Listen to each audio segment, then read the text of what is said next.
guys, welcome back to Clockwork Noodles, the channel where Becca breaks down the anime that is airing this season, anything that she finds interesting.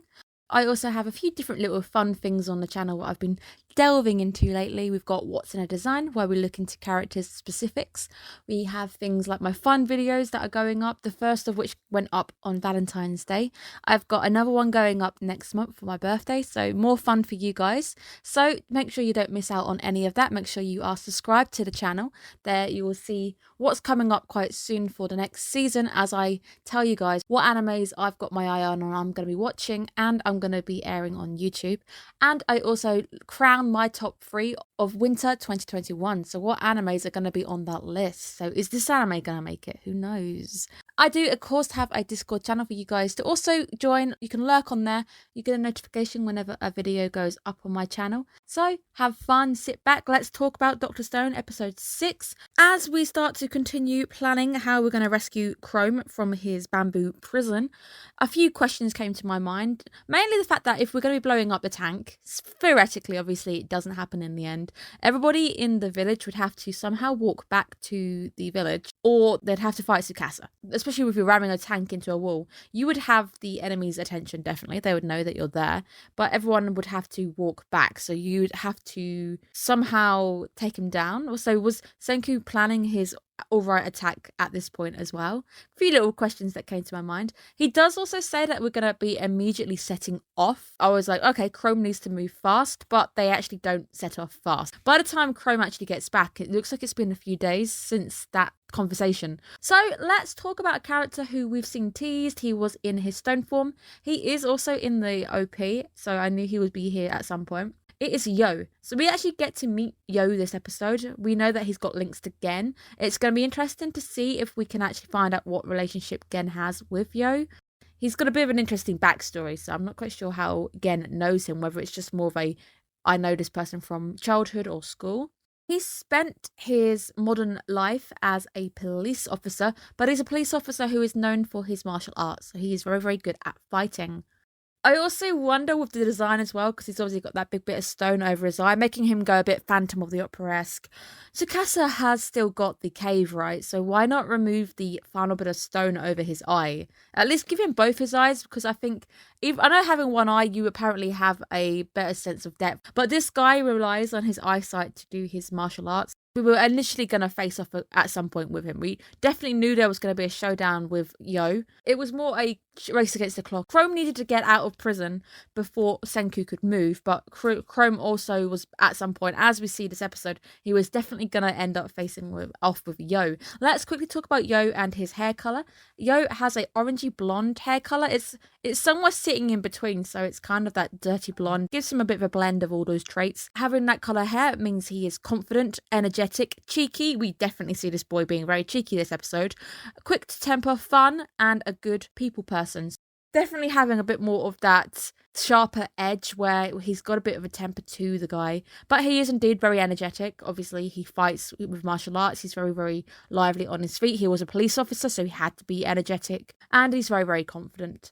We also see that he is indeed very intimidating to others, where we see one of the cronies end up knocking down one of the holes, and he ends up having a go at him, which ends up frightening the others to not also do the same thing.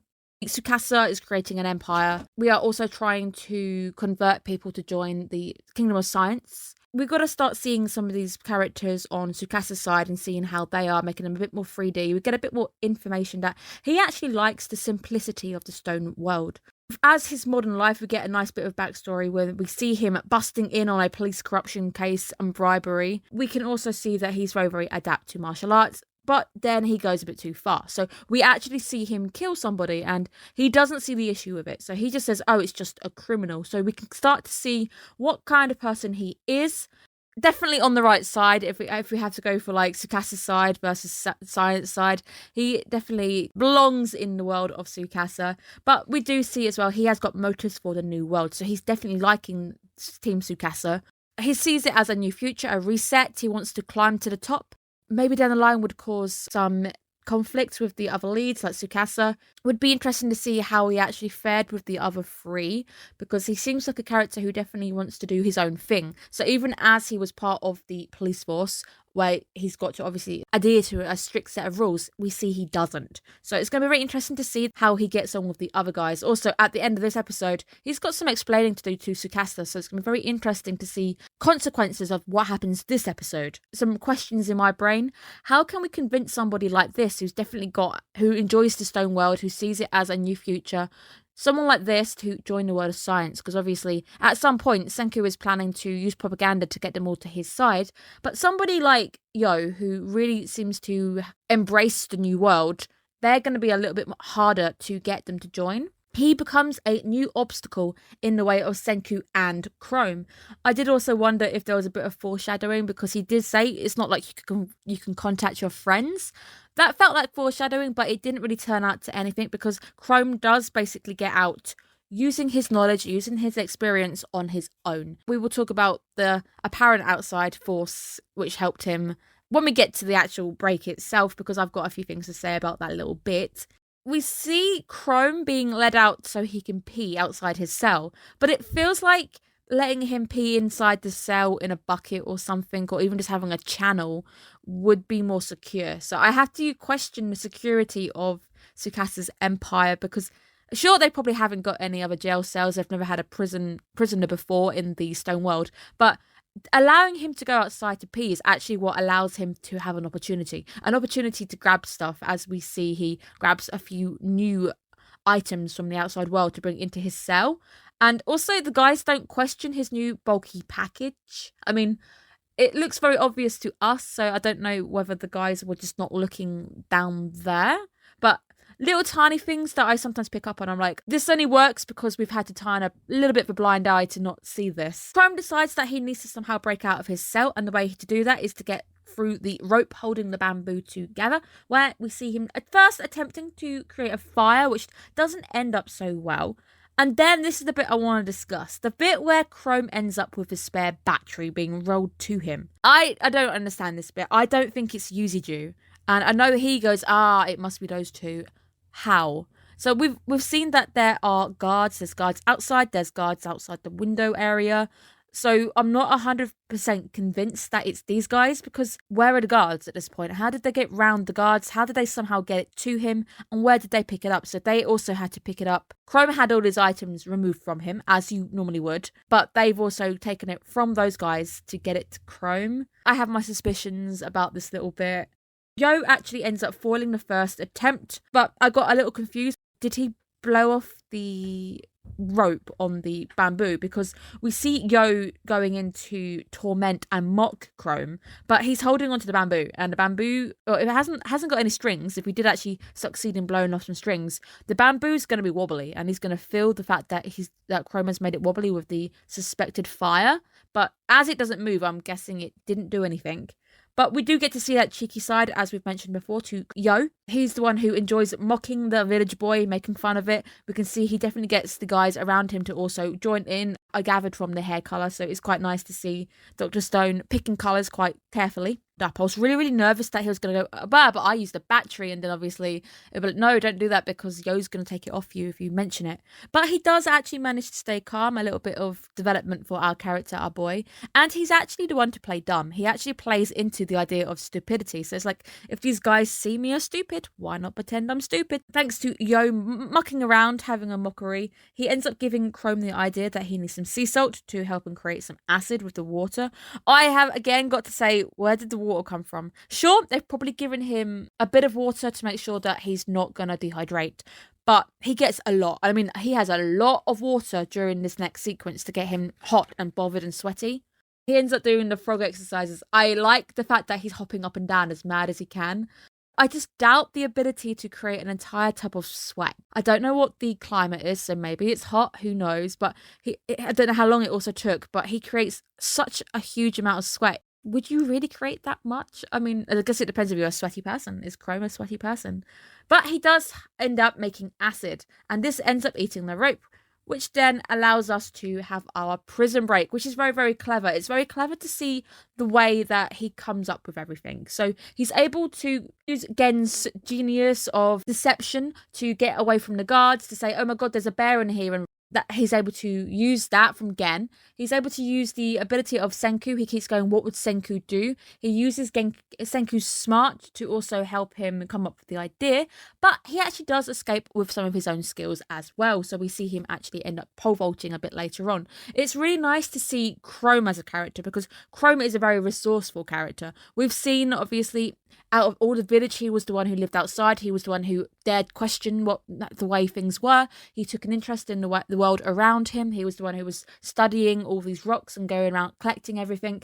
Chrome is a really fascinating character. I also at one point had a theory in my head because obviously all of these people come from the offspring of those astronauts who were trapped in space whilst the Flash happened.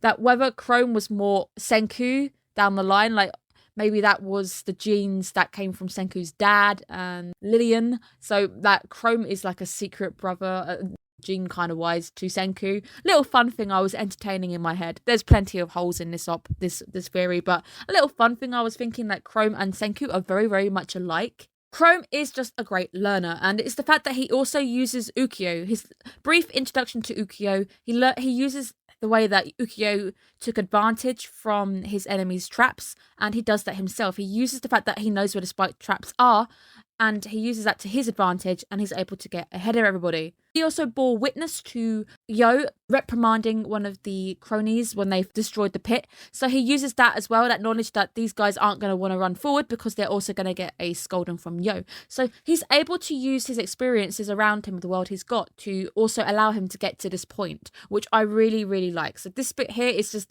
it's such a great built up moment because there's been a lot of episodes, a lot of hints to Chrome as a character that have led us to this moment, which makes this moment even more genius when we get to see it. Yo as a pursuer, obviously Yo was going to have this showdown. We knew this showdown was bound to come. I expect we will see more of Yo in the future anyway, but we end up back at the waterfall, which is a great reuse of the setting, so we get to go back to the waterfall. Chrome ends up getting his ass handed to him thanks to the art of the modern police training, and he's no match for this. We've seen that again with Homura, who's trained with modern day standards, outdoing Kohaku. He ends up face to face with Yo. After this first beating where you initially think, okay, there's no way Chrome's going to stand up to this, it was going to be very interesting to see how he got out of this in the face of modern training, modern knowledge. The actual situation takes quite a shocking turn. A turn I wasn't expecting, but I kind of figured it out along the lines. I started drawing a few conclusions together, where we see Chrome starting to chuck up some blood in the face of Yo's dilemma, where he basically says, you're coming back with me or you're going to take a beating. This next line, that in this scienceless nation I ended up catching pneumonia. This actually raises the biggest reason why I would be all the way team science, like modern day science, and I like the ability to not be sick. This is showing us the biggest flaw, the biggest difference between science and Tsukasa's empire. Disease is going to kill off many of the people in Tsukasa's empire really, really quickly. They also will lack the medicine to treat just a basic injury where you'll end up getting infections, which will then make that simple cut or anything way 100% more life-threatening than it needs to be. So it is the fact that the life expectancy within the Tsukasa's empire is going to be shorter than those living in Senku's world of science. So showing us the biggest difference, almost the biggest and most important difference between the two different sides. Does feel like it's buying time. I was expecting like Senku and the guys to find him and then butt in, but it doesn't. He ends up spraying his blood in Yo's eye, which gives him the advantage because Yo is now having to wipe his eye. His focus is broken for a few seconds whilst he has to wipe the eye. Chrome decides he wants to make an omelette, cracking some eggs in a fantastic turn of tables, where he takes his moment to escape. So it looks like Yo's climb to the top of the stone world might be a little bit delayed, as he's definitely going to have to explain himself to Tsukasa next episode. Really can't wait to see how Tsukasa takes this. I did start to wonder how Chrome would locate Senku, but it seems that he actually ends up following the direction where Suiki went. I love this invention, the sun hat that Kohaku's wearing. I really like the sun hat. I think this is great. I love this little bit. Our prison break was a huge success. We also get to keep the tank. So even though Chrome didn't see the tank being built, he definitely gets to explore the invention because it's now in one piece. And it also means that we might be able to use the tank itself in a better assault. So we're not going to end up driving it into the pits. It also means that Chrome can tell Senku that they are prepared. They are taking precautions against a invasion with a steam engine of some sort. So now that Chrome is back with Senku, it's fantastic to know that we've now gained a bit of an advantage. Chrome can tell Senku what he has learnt whilst he's been in prison. Senku ends up correcting Chrome's little mistake with the chemical, but he ends up complimenting him. This nice little section, unlike Yo, who will pick on people's mistakes, and that's it. He will just bully someone for the mistakes. Senku corrects him, but then he goes on to tell him that he's very proud, and it's great because these guys ended up coming to the same science as one another whilst being apart. So Chrome's ability to think like Senku led him to be able to escape, while Senku was using that science to obviously make the paper for the tank in the first place. It's a really nice little moment. I like the fact they've brought it in because it ties those two characters closer together. Like I said, I want to pretend that they are, in another lifetime, if they were in the same world, they would have been brothers or something. I really like this. This entire episode has focused on a side character like Chrome and Chrome's ability to get out. Easy to forget that he's still just someone from the stone world. But he is that person who has been collecting these weeds, collecting the stones around him. He ended up making red water based on the fact that he's been researching all the way through before even meeting Senku. And it's fun to note that the red water is basically like a pickled plum. But all this time we've seen him researching, it has all built and led to this moment where, thanks to his own experience, thanks to his own trials, his own research, he's able to actually get out with his own use. So Chrome actually shows us that he might be a bit of a funny character that's often played off for some comic effect, but he is a really cool character, and I like the way that this episode didn't focus on Senku at all. We don't really see any of our major players. Tsukasa's not in this one really much either. We get to see Chrome, how Chrome overcomes his challenges, and we focus on giving more information on him. We've also met Yo, a new character for us. A new character is now on the chessboard, another one, a new obstacle, so at some point we're going to have to face. That one I think is going to be a little bit harder because he actually seems to have embraced the stone world for what it is. Someone like Ukyo, who also lied to Tsukasa's face, I think we're going to have an easier time converting him than somebody like this. Somebody like Yo, who actually has found his place and he's actually enjoying the fact that he wants to climb to the top of the world. He's found a goal for this new world. It's going to be very interesting to see what happens next episode. How is Tsukasa going to react to Yo and his failings? What is now next for Senku, because they are still really close to Tsukasa? Is he going to try and cripple Tsukasa somehow, try and put off the attack, or is he going to try and convert people? And it's going to be very interesting. I've got a few ideas for what might happen next, but I'm really looking forward to it. Next week's episode is the secret mission. So who has the secret mission? How is it secret, and what is it going to achieve? So thank you once again, guys. I hope you guys enjoyed tuning in, listening to some of my thoughts, and that you too are enjoying Dr. Stone. Really liking Dr. Stone this season. Really enjoying the way that we're going. You guys did say that the Stone Wars arc is very, very fascinating to watch, so I like it. I really am enjoying it. So will it make my top 3 anime of winter 2021? Make sure you are subscribed so you don't miss out that video. That video will be going up in around 4 weeks' time. I'd like to publish them a few weeks before the end of the season so you guys can see how I feel. Also, that means there's only a few episodes outstanding so I can make a educated guess on my top 3. I hope you guys are having fun. Make sure you guys are staying safe, and I will see you next week, guys. Bye bye.